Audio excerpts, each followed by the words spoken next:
Sarah All. Magandang hapon po, attorney.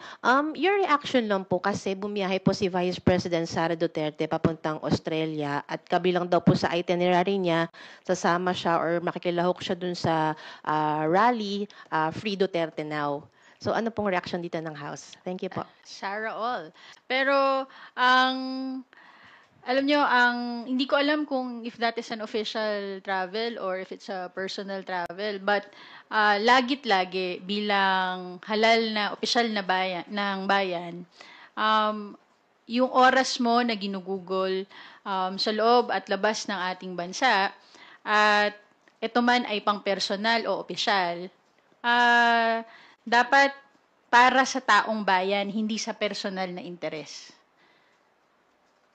Para hindi nasasayang ang tiwala, ang pondo, at binigay na mandato ng Pilipino sa atin.